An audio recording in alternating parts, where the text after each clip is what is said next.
to be asked to do this, and also to share with you this extraordinary story, which I'm going to talk about today. I am a board member of the Vancouver Japanese Language School and Japanese Hall. I'm an alumni of the school, and I have deep family connections with the school since from before the World War II. My mother, who is here tonight, Mom, put up your hand.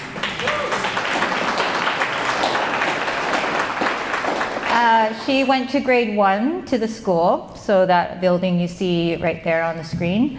My grandfather was on the reestablishment committee to get the school property back in when they came back after the internment in 1949, 1950. And my grandparents and parents were community leaders at the school for many, many years to help keep the school going and to basically take it on new sustainability paths. As a visible ethnic and religious minority growing up, as the only Asian girl in my class in Kerrisdale, I attended Quilchena and Point Grey High School, and I did my undergrad at UBC, and I did my master's at Sophia University in Tokyo.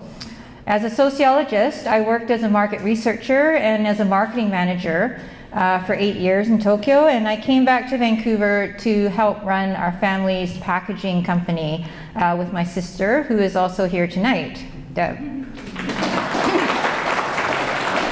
And Deb just happens to be the chair of the board of the Vancouver Japanese Language School and Japanese Hall today. So we have quite a lot of leadership going in the family. And then we sold the business a couple years ago, and so I've been doing some community leadership work as well as starting a new project, which is a quantum dynamic mixed-use development residential project in Burnaby. So that gives you a little bit of background about myself. And and so I just wanted to tell you a little bit about my parents. They talked about the war and the internment to us in the house, and they told us stories about what happened, and also the rebuilding process. I think our family was just part of the process of that rebuilding as we grew up, and so much of our family story is also intertwined with the history of the Japanese Hall, and so and that's the story I'm going to share with you today. I called this talk The Extraordinary Story, and I think I'm going to ask you today, after you hear my talk, about ask yourselves what is extraordinary about this story. So with that, no further ado, I'm going to start the presentation. So here we are. This is the first original schoolhouse of the Vancouver Japanese Language School, which was built in 1905 and opened in 1906.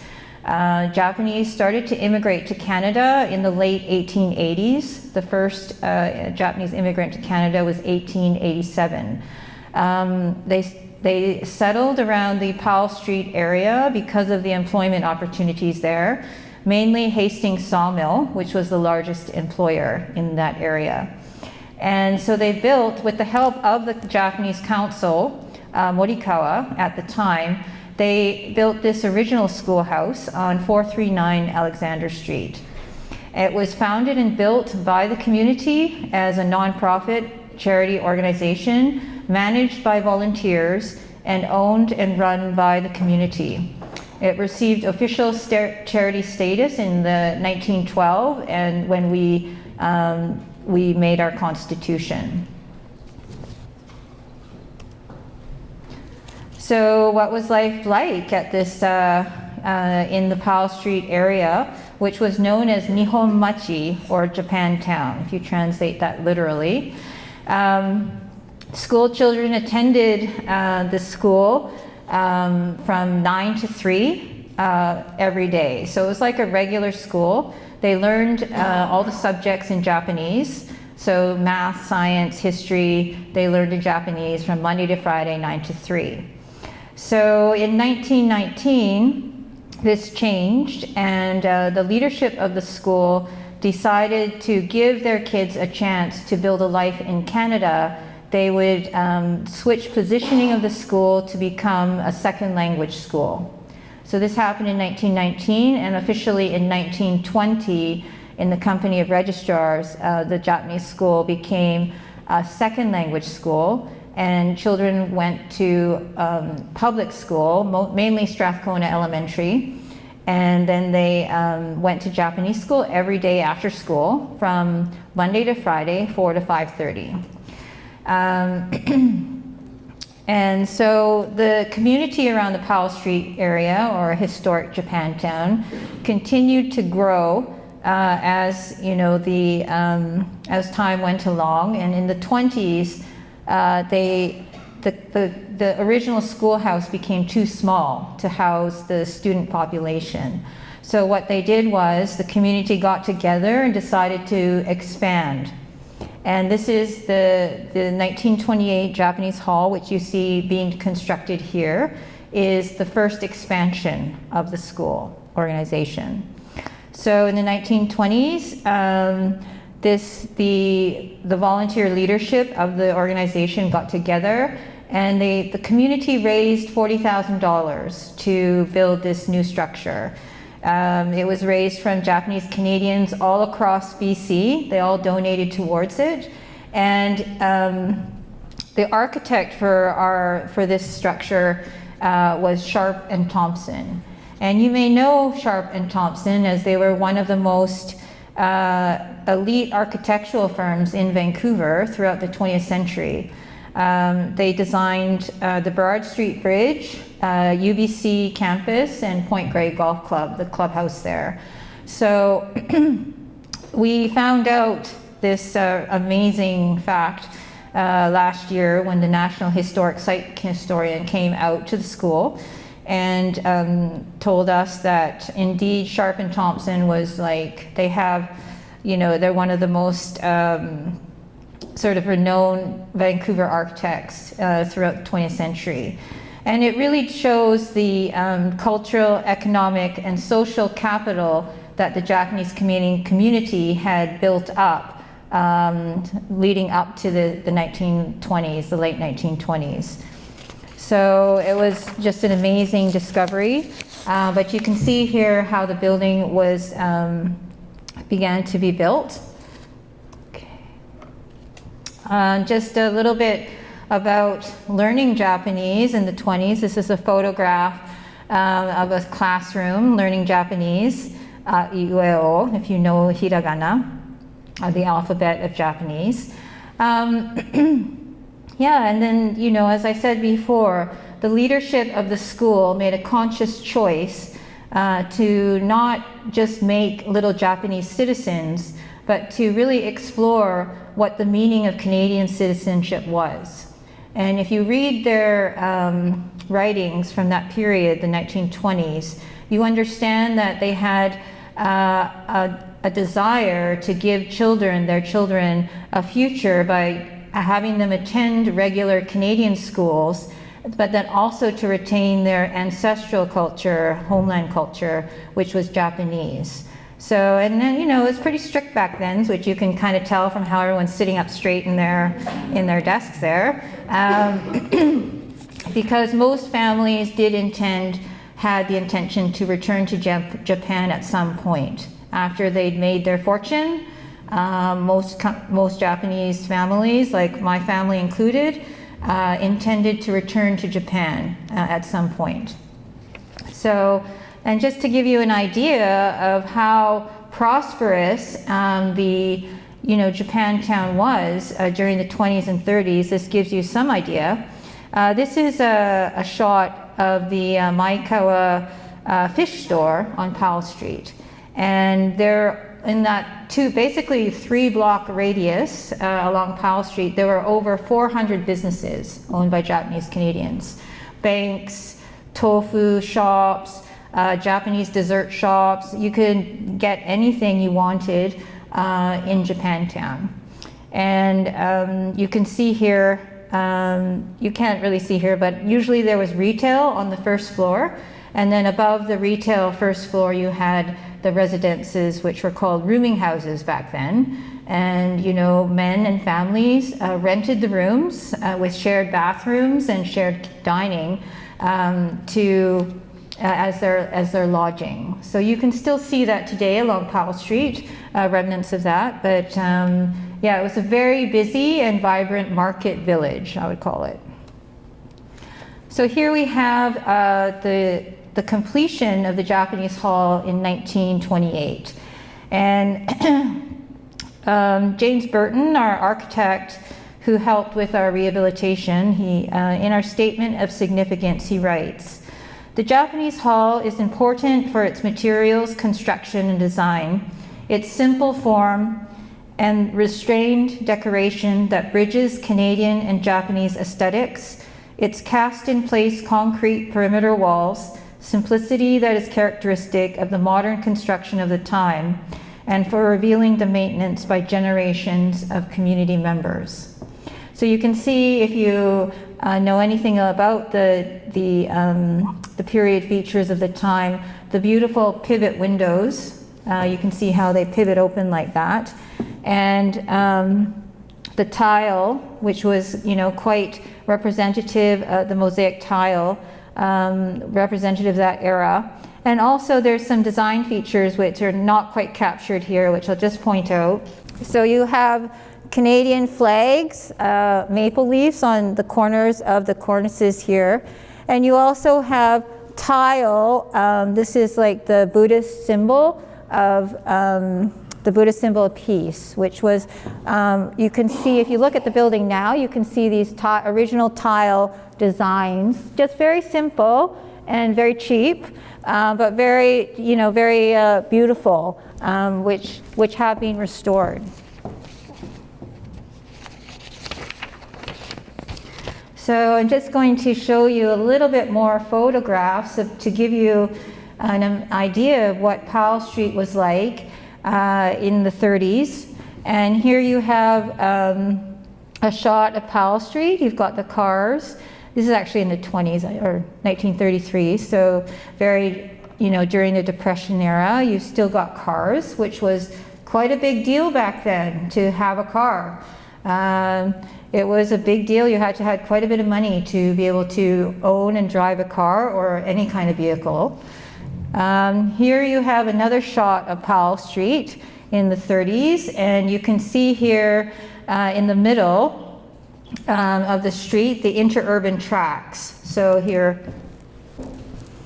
you can see the interurban car here, and used to run right along Powell Street here. And so my mother used to tell me, right, Mom?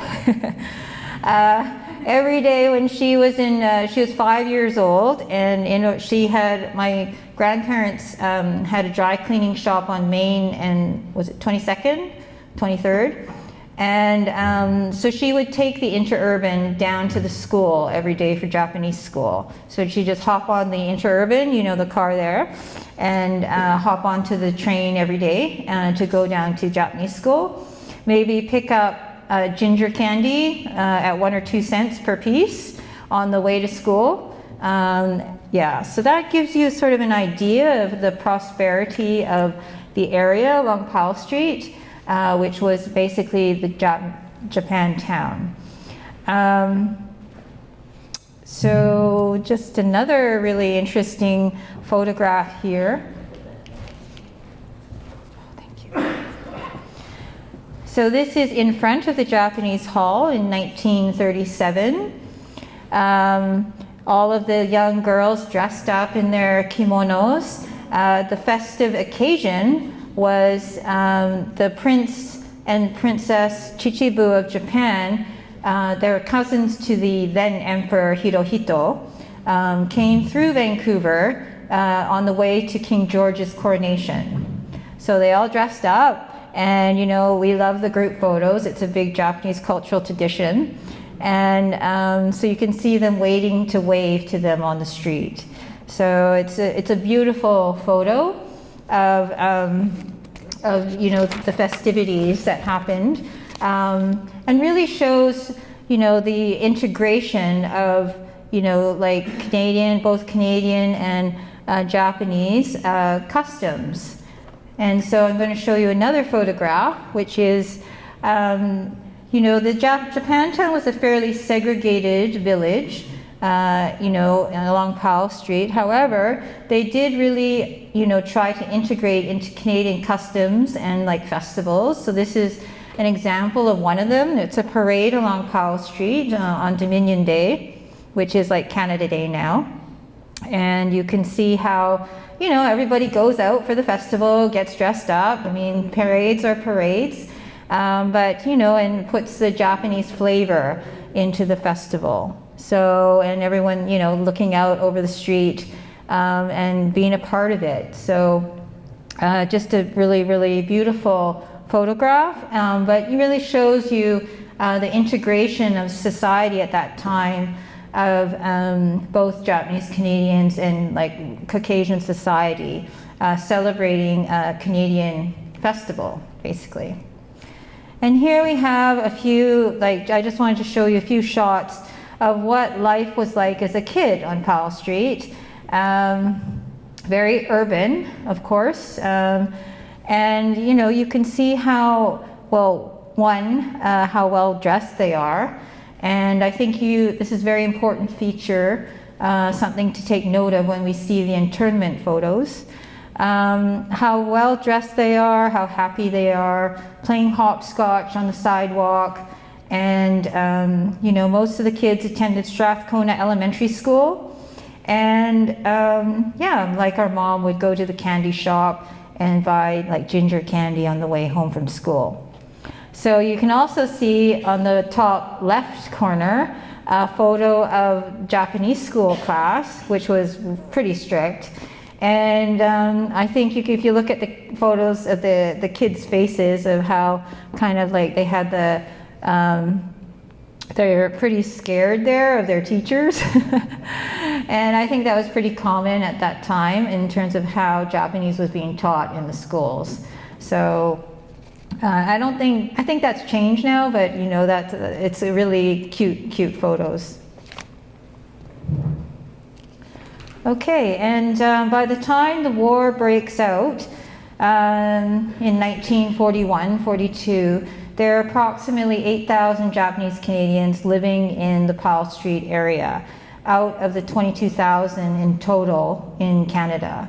So, and this gives you, of course, we have another group photo of a shot in front of the school, and this is the 1938 graduating class. So you can see how large the class was, and this is not a graduating class of school. This is a graduating class at the second language school. So, you know, after school, when you go to Japanese school, that's the graduating class. That's how large it was.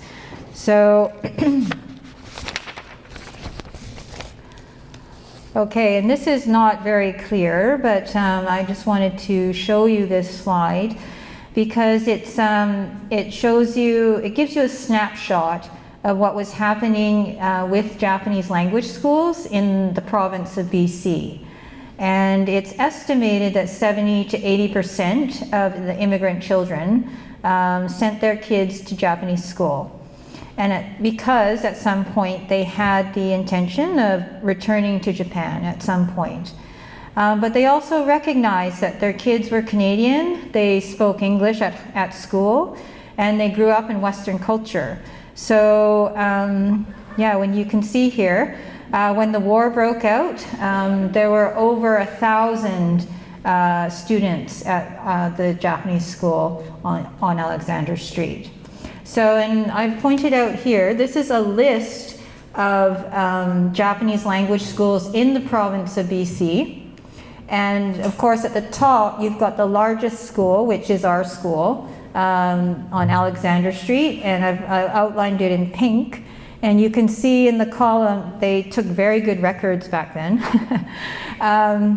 You can see here from the left, you've got, it shows the total students is 976. It also shows the number of males, females, also the number of teachers. And on the very far right column, you've got the operating costs of the school, because the schools were maintained by volunteers and volunteer directors, they kept very good accounting records. And so you can see here at the top, it says basically the operating cost in 1934 of that 1928 building you saw was just over $10,000 in 1934 dollars. So at the bottom here, if you go down the whole list, you've got 34 Japanese language schools operating in the province of BC in 1934. And if you total up all the students, you've got over close to 3,200 students attending Japanese school before the war. So it was a very education-focused community, as you can tell there. And you've even got the total operating costs to run all those schools, like pay the staff and the teachers, and it's just over $40,000. So I thought that was a really interesting find. And it really shows you the commitment to education to a community organization that the school and the hall had by their members. So just to personalize this a bit, I put some family photographs here of my father's family, the Saimoto family. So to the left here, we have my grandparents and their family. So this is my grandfather here and my grandmother. And then they had 10 kids in total. And two of them are here today. So we have my uncle, who is and my aunt are here. If they could just put up their hands. Yeah, they were really cute back then, kawaii. So my uncle is here, and I think Auntie Sayo, you're the baby, right? Here. Yeah. So, and this really shows you, of course, Japanese were really big on photo taking, like group photos, and capturing, the family. So my grandfather was from Wakayama, which is near Osaka in Japan, and he settled and built his business in Steveston, which was the second largest Japanese Canadian settlement in BC after Powell Street. He became a fish buyer, so he had over 200 fishermen working for him, and he would buy individual fishermen's catch, combine their catch, and then sell it to the local canneries. And he owned 4 seiner boats, and we have a photograph of one of the seiner boats on the table over there, so you can see. And then he would lease out his boats to the fishermen, so they would bring their catch in. And so that was my grandfather's business. My uncle here did not go into his business. He's now a professor emeritus in engineering at Queen's. So he didn't go into the fishing business, he went into engineering. But you can see what's really prominent is that the family had a house in Steveston, a single detached home on the top right, and they also had a car. So I think here you can see my uncle and aunt. My uncle here, and maybe my aunt's not in this photo. I don't think so. Yeah. And this is my grandfather here. So, this just is representative of some of the families and, what they were doing before the war. And so on my mother's side, we have some family photos of her family before the war on the table over there. The Enjo family started a dry cleaning business on Main Street, and they lived at the back of the store. And so that's why she lived in Vancouver. She was a very urban girl, very princess, and right, Mom? And yeah, she was, so these things are really important to take into context. When you consider about what life was like before the war for Japanese Canadians, and sort of what happened to them, and how the story continued. So now we're going to get to what happened when the World War II broke out. So for national security reasons, 22,000 Canadians of Japanese descent were classified as enemy aliens and were forcibly relocated 100 miles east of the West Coast. So you can see here, I have the map over there, you can see it later. But this is the restrictive zone, 100 miles east of the West Coast. So Japanese Canadians, due to the security threat that they were deemed by the federal government, had to move east of this 100-mile line here. It was an invisible line here. So underpinning the so-called security threat was, of course, racial discrimination underpinned by economic competition. This was removed by the federal government, who confiscated all the properties, homes, businesses, cars, boats owned by Japanese Canadians. 1 suitcase per person was allowed, weighing a maximum of 75 pounds. There were 2 types of internment camps: self-supporting, where families would not be broken up and they actually paid for their own internment. And my family on both sides falls into that category. And then the other type of internment camp was government-sponsored camps. And if you did not have enough savings to keep the family together, the government forced the basically men aged 18 to 45 who were able to work as forced labor to build BC highways. So they were sent to road camps. And the families, the women and children, had to stay in the government-sponsored camps. So just to give you an idea, a sense of where these camps were, so the self-supporting camps were centered around the Lillooet area, which is just about a couple hours north of Pemberton. So about 3 to 4 hours north of drive north of Whistler. So this was self-supporting camps in here along the Fraser. And then you had the government camps, sponsored camps along, here we have one in outside of Hope called Tashmi. Here you have one near Osoyoos called Greenwood, and then you have a whole cluster of government camps in the Kootenay Valley. So these yellow diamonds point to those camps there. And these camps were set up close to, of course, the government road camps so that the men could go work to build the highways, and the families would live in the internment camps.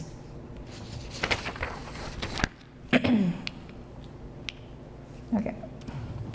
So in 1942, if the Japanese Canadians lived outside of the Lower Mainland, they were sent to Hastings Mill, which was basically a detention center, now at the PNE.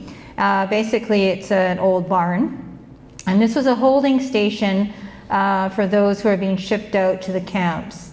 And everyone got shipped out by train. So here we have a photograph of the train arriving in Slocan, which was one of the major hubs to disperse the Japanese Canadians out to the Slocan Valley. So the Slocan Valley, like the Kootenay area, was the largest concentration of Japanese Canadians during the war. So out of the 22,000 that were interned, about half of them, about 10,000, were concentrated in the Kootenay Valley, in the Kootenays there. Okay, so what was life like during the internment? And it's very difficult to sort of describe this very shortly or briefly. So I decided just to read an interview which we did with our mother a few years ago on her life in Lillooet, or East Lillooet. So I'm just going to read this out. These are her words. So my family evacuated to Bridge River first for about 3 years before we moved to East Lillooet. East Lillooet was the Japanese section and was separate from the town of Lillooet, which was about 5 miles away. We lived in the Vancouver section, row of houses, Below us was the Haney section where people from Haney lived. Both Ridge River and Lillooet were self-supporting towns, so my family did not receive financial help from the government. My parents, who had a dry cleaning shop on Main Street in Vancouver before the war, lived off their savings. I was about 9 years old when we first evacuated, and my brother Denny Enjo was about 3 years old. And we have my Uncle Denny sitting right beside my mother right here.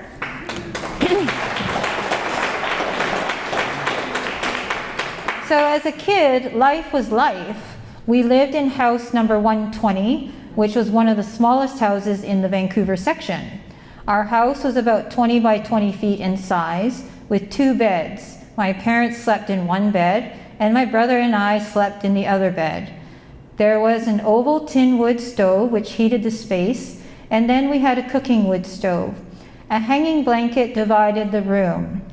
In the very cold winters, which went down to minus 20 to 25 degrees Celsius, you could see the icicles inside our house. We used to heat up a big stone in the stove and then wrap it in a blanket to keep us warm during the cold nights. We also used to all huddle around the stove to warm up in a circle, then gradually turn a little to heat up all the sides and our back sides.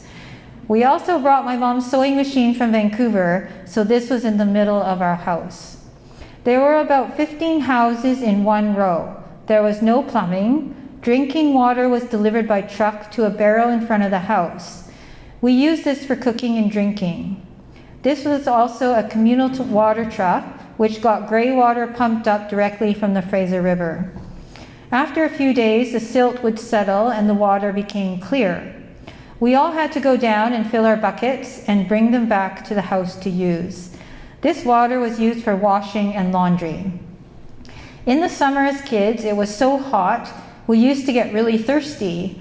We were supposed to boil this water, but we were so thirsty, we just used to drink it.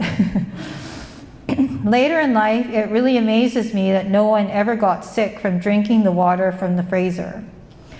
We used to mostly do sponge baths with bucket water, and then in the end, we'd wash our feet in the bucket. On our row, there was a communal outhouse, but because it was far, we used to keep a covered bucket in the house, and the next day, my parents would dig a hole and bury the contents on the hill. Many healthy trees must have grown up there in future years. My parents bought a lot of bar soap like Palmolive in their suitcase from Vancouver, so we used to use the bar soap to wash our clothes. We grew most of our food except for rice and bread. There was a common garden where we grew lots of vegetables, carrots, peas, beans, peppers, lots of tomato, corn, lettuce, eggplant, daikon, and corn. And fruit like watermelon, cantaloupe, and strawberries. In August and September, we'd get matsutake, which are pine mushrooms, from the forest, and we'd say, "Konban wa gochiso." It was such a treat. We also used to make ketchup and root beer from scratch. We used to have 6 to 10 chickens, so we'd have fresh eggs, and also my dad would kill the chickens to eat. We bought rice from the store. I used to make and take egg sandwiches for lunch to school, or whatever we had, bread, cucumber, chicken, or eggs. I used to wrap the sandwich in paper. To help out the family, I used to take grocery orders for the 3 stores in town. I would walk door to door to each house and collect their food orders. It wasn't very much because no one had much money. Then the stores would deliver the groceries in a box to each house. My dad bought me a bike for $10, so I used to ride my bike to first the Japanese child-only school, then from grade 6, I attended the mixed school with white children. I don't remember any trouble or ill feelings. We also played hopscotch a lot with all the girls who lived in our area because all you needed were rocks to throw. Our mom was a seamstress, so she used to sew our clothes, like underwear, from the old cotton flour bags because this material was so strong. We never wasted anything. We had absolutely nothing, so it was up to us to do something to get through it. Even though I was a child, I got the feeling that really anything could happen to us, but we could overcome it.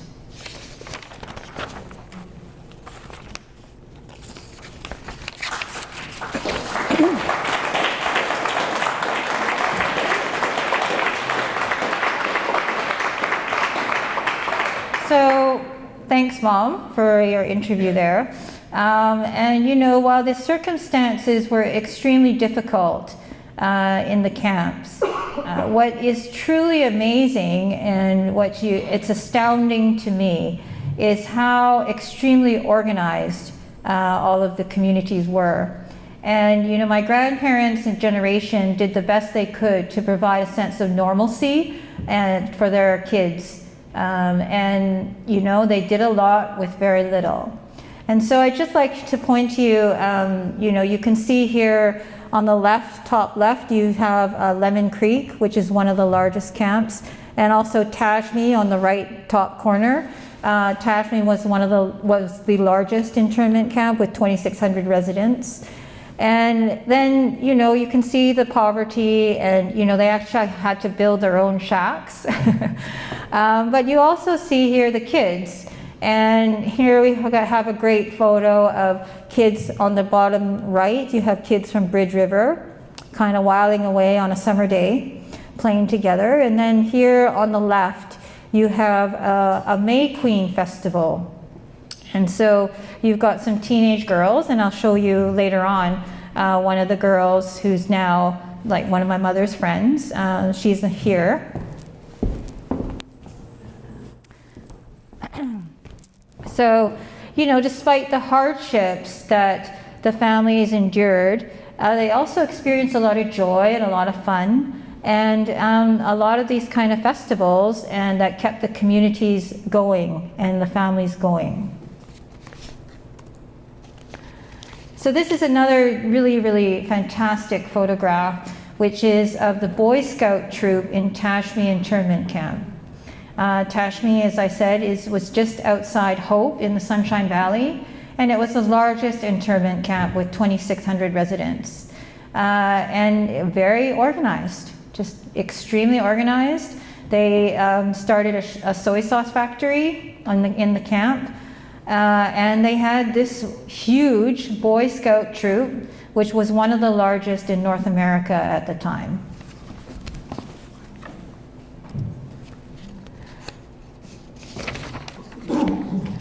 So just now, you know, getting back to the school. When the war broke out, the school was immediately forced to close.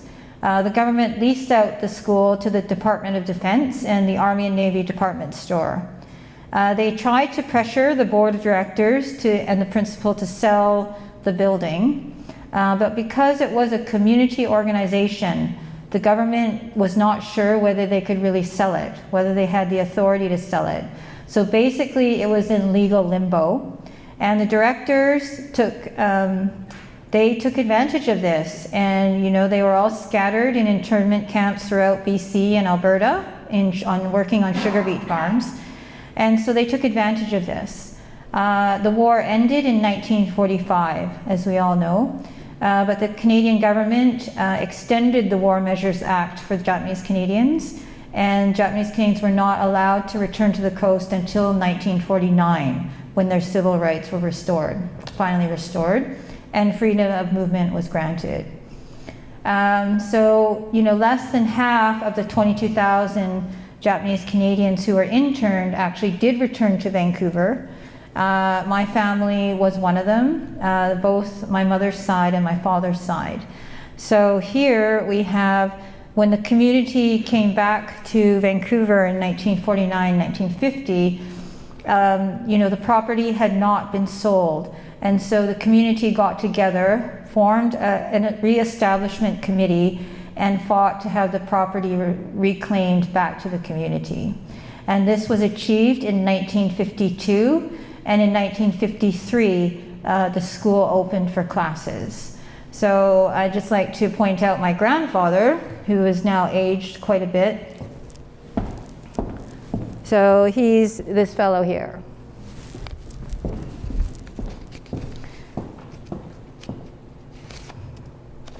So from 1953, it was a process of rebuilding.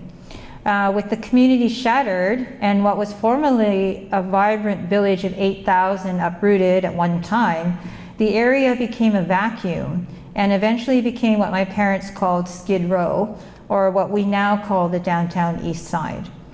And rebuilding was by no means an easy process. So what do we have here? For those of you who can read Kanji, I know in the front row here. Okay, so the Kanji is what is basically is the same as what the symbol is, and it means it's of course heart, and in Japanese we say kokoro. And kokoro means heart, mind, and soul. It just doesn't mean, you know, your heart beating. It means your whole heart, mind, body, and soul.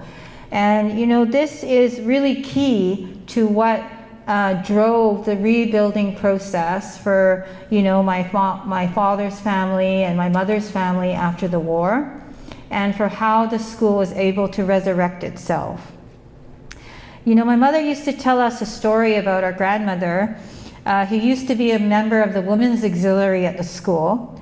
And it was the women who did the fundraising by cooking a lot of Japanese food and selling it. And that was the primary form of fundraising after the war. And because the school did not have money, my grandma used to bus from West Vancouver, where they had restarted their dry cleaning shop.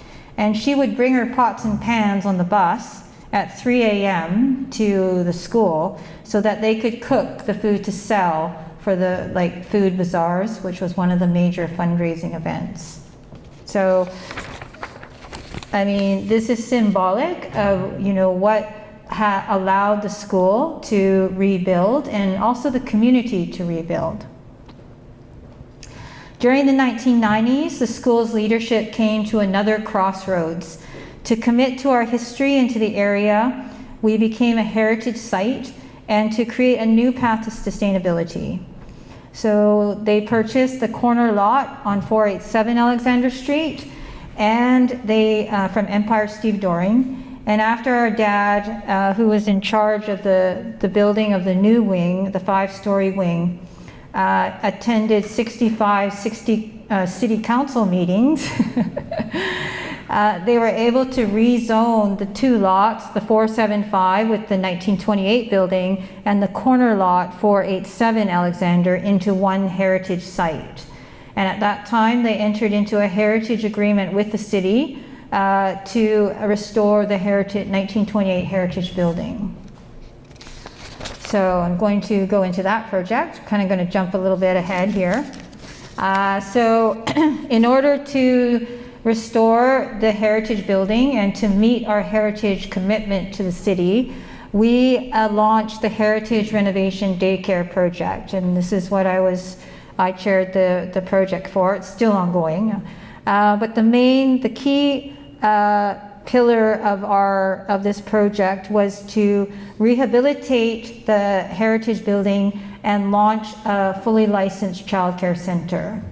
So we did this, we completed in 2012, and we launched Children's World, or Kodomo no Kuni, and it's a fully licensed childcare center. The other two pillars of the project were, we had to make it green. So heritage rehabilitation is in itself a green principle, but we took it further. So we also, in addition to restoring heritage features, we also put solar panels on the roof. But we integrated the panels with our existing radiator heating system. So we integrated the past with the future. And of course, our third pillar was heritage. So I'm just going to show you what the building looked like before we did the renovation. And of course, we all know who attended Japanese school when we were kids, what the building was like. It was pretty dark, damp, and drafty during the winters. And we were very thankful for the big radiator heaters because we could dry our mitts on there when they got wet. But it was a pretty old and dirty and drafty building. And so you can see here, that's what it was. So this is the renovation process. We gutted it down to basically the frame, and but we gutted it and we kept a lot of the heritage features, as many as we could. For example, the wainscoting, which is one of the key heritage features of the building, we actually took off most of the wainscoting, restored some of the wood planks, and then re-put them back on. So you can see how, it was like an old house, kind of chopped up into very small rooms. And the whole concept for the Childcare Center was to have it open concept. So have lots of light and natural cross ventilation and natural air through the building, so that the children could experience a very light-filled open space. So, and then here we have the finished product. So it was, believe me, it took 6 years from like concept to actual launch of the daycare, but we did it. So in September of 2012, we opened Children's World Childcare Center, and you can see here on the top right, that's the daycare on the first floor, and we have the preschool classrooms on the second floor. We retained all of the blackboards, as many as we could, and we also have on the second floor original fir flooring, which we restored. One of the incredible ideas that our architect had was we actually tore down the hall at the back of the building, because we had put the hall in the new 5-story wing. And instead of having a hall, we have an enclosed outdoor playground. So that's the bottom right slide. And in tribute to the history of the hall and how important it was to the community, we put a full glass wall along the first floor north facade. So where the whole glass is on the first floor was where the hall was, the opening to the hall. So it's a tribute to the history of the structure, and also just to make it more functional, because we needed for childcare an enclosed outdoor play space. So that's what we did. And then you can see here on the second floor on the left, the landing, we put in skylights, so it's natural ventilation. When it gets too hot, we crank open the skylights so the hot air escapes. And then you can see here we kept the beautiful banisters and stairs, which basically you're looking out onto Alexander Street through the front door there. Those are original stair treads on the stairs. And the color we chose was interesting because, we wanted to make it a Japanese color. And so this light green color is a very classical Japanese color. But we wanted to also make it relevant. So I just tell everybody we chose matcha latte. Yeah. So in 2015, we were awarded the top level Heritage Award by the City of Vancouver for our rehabilitation of the Childcare Center and to transform it into this beautiful childcare facility, which is now doing incredibly well. And so, yeah, it was amazing for someone like me who doesn't know construction management and heritage. You learn very quickly in order to get funding and to make sure you know what's happening. So because we were, and my Uncle Denny here, Uncle Denny, put up your hand, he was the building committee chair. So my uncle is also an engineer. And so he basically, our building committee managed the contractor and architect, the project together as a community. So as a community committee under Uncle Denny, we were able to bring in this project slightly over budget, but we went in under $2 million. So incredible budget management, because if you know my uncle, He is a budget person. So who are we today? I just want to briefly just go over this so you can understand, who we are right now. And, our main division and most historic division is our education division, which teaches Japanese language. So we have about 400 language students. If they're kids, they come to language school on Saturdays, and we also have a very growing adult division, which is about 1/4 of the 400 students. So, and again, now childcare is our largest revenue operating division. We have over 160 children in our childcare facility. We have a mix of programs of daycare and Japanese immersion preschool. And so our third and really important committee, or third division, is about our community. And so here we have, we hold a lot of community events throughout the year, which bridge both international, our relationship with Japan, as well as with our local downtown East Side partners.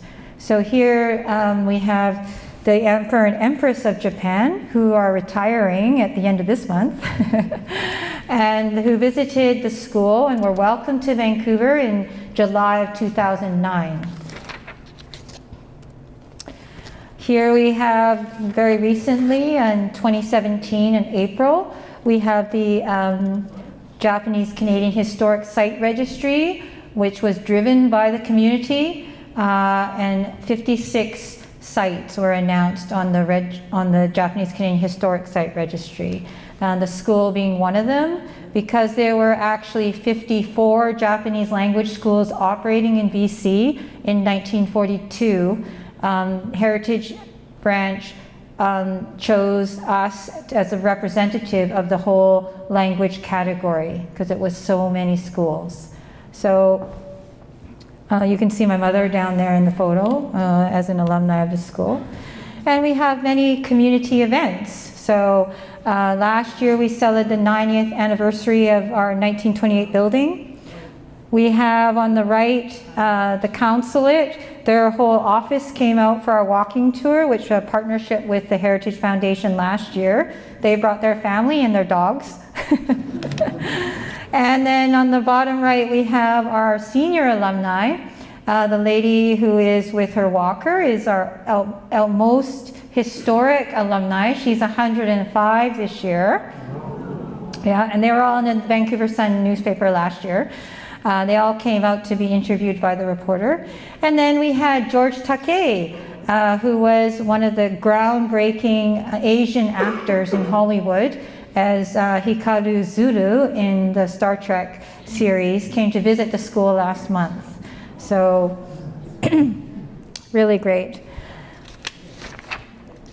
And so here I just wanted to read, and these are actually my parents, who really represent the leadership and commitment of the volunteers of the school that have enabled us to be here today after 113 years of operation. So this is a letter from Kerry Jang, who was a former councillor of the city. He wrote to us, and it really describes to me what the school has brought to the city. The impact the school has had on the metro region is immeasurable. At the lowest level, it provides much needed basic services such as childcare, preschool, and other community services that are available to anyone in the downtown East Side neighborhood. It brings about a sense of caring and inspiration that the neighborhood has often lost. At a broader level, the school has become the spiritual home of Japanese Canadian culture and belongingness back to our city and region that was so horribly lost during the Second World War. At the highest level, the way the school has been resurrected serves as an inspiration to other communities, such as the Chinese community, who also struggle with issues of loss of heritage buildings and changes in Chinatown. It is difficult to describe the impact on community in a one-page letter. Every year, I look forward to attending the school's annual Christmas party. Here we see an amazing mix of cultures, ages, extended families get together with a distinct local Japanese style. It creates an infectious feeling of hope and pleasure at overcoming hardship that cannot be found anywhere else in our city and region. And that's from Carrie Jang. And our newest upcoming sustainability path is the launch of our Interpretive Center, which we're planning to do in the fall of 2020. And this is really the final phase of our heritage renovation, is really to tell the story of our organization in the context of Japanese Canadian history of the neighborhood. So that's just coming up. And here we have just the end slide. And I think I have 5 minutes left, right? Yeah. So I'm going to just comment briefly and show you a few slides on another legacy project which we are involved in, which is the Highway Legacy Sign Project. This was a project that the community, it was an offshoot of the Japanese Canadian Historic Site Registry, and we proposed to the Ministry of Transportation to install history signs at the actual internment sites and road camps so that history would not be forgotten at these sites. And you know, this has been a community dream for many decades. My mother always used to tell me there was nothing there, you know, in East Lillooet where they were interned. And so the community got together, 8 local Japanese Canadian community organizations got together, formed the Legacy Committee, and together with the Ministry of Transportation, you see Minister Claire Trevena here, we launched this program to install historic signs at the actual internment sites all over across BC. So here we have the first sign that we launched. It's the sign at Tashme, and which you can go see right now. It's at Tashme Museum, just outside of Hope. So, and this is the map. This is the map side of the sign. So where all the internment sites are located. So that's on every sign. Oops. So we actually did 8 interpretive signs and 3 stop of interest signs. The community did all the work to put together all the material for the signs, and the government executed it for us. So that was the partnership. That was the deal with the partnership. So here we can just see this is the East Lillooet sign unveiling, and we have former Consul General Asako Okai and the MLA Jackie Larson came to the Lillooet unveiling, and this is our Lillooet subcommittee of seniors who raised, you know, over $50,000 for the sign garden. They thought, oh Laura, the sign is nice, but it's only going to last 10 to 15 years. And I said, yeah. But then they said, no, we need something more permanent. So the committee, I said, okay, if we want something more permanent, we have to get together, raise money. And so they wanted to do a stone monument. So we put together, we did a fundraising campaign. We raised over $50,000 to put together a stone memorial monument for all the seniors, or for all the families that were interned in East Lillooet during the war. So the bottom left photo with our family is it got all the names of the families that were interned in East Lillooet. And this is all part of the whole sign program, because we were doing this project. Then the seniors said we wanted something more permanent, so we decided to do it both together. So we erected a stone monument, and we created a memorial garden for the monument and the signs. And so you can see the unveiling events there. So the next slide is just the second to last slide that we're going to see, and it's really, what was really important, because it wasn't well known, was that Japanese Canadian men were sent to road camps as basically slave labor. They actually had to pay for their own room and board, which was, you know, even more, you know, not good. But anyways, they went to the road camps, and that history was not well known. So we put up 3 road camp signs, one at Hope Princeton Highway, one on Highway 1 near Revelstoke, in between Revelstoke and Sicamous, and then one at the Yellowhead Blue River. So, because we have the family here who's their uncle, was a road camp survivor, one of the last two we know of. He's 97, and here we go. So you can see here the top photograph is of the Hope Princeton Road Camp unveiling. It's near Tashme. And there you saw an RCMP officer there in his red serge, and you saw the superintendent RCMP in a photo with Kaz Yonemura, who was the road camp survivor. And you know, there's a lot this photo says, because you know, the RCMP were charged with the enforcement of the internment. And so we were able to get Kaz out to this event. And this structure is the founder of Tashme Museum, Ryan Ellen, restored the original RCMP administration building. So the building that you see Kaz at the bottom here, 97-year-old, he was sent to a road camp in 1942. He is with the RCMP in the original RCMP administration office in Tashme internment site.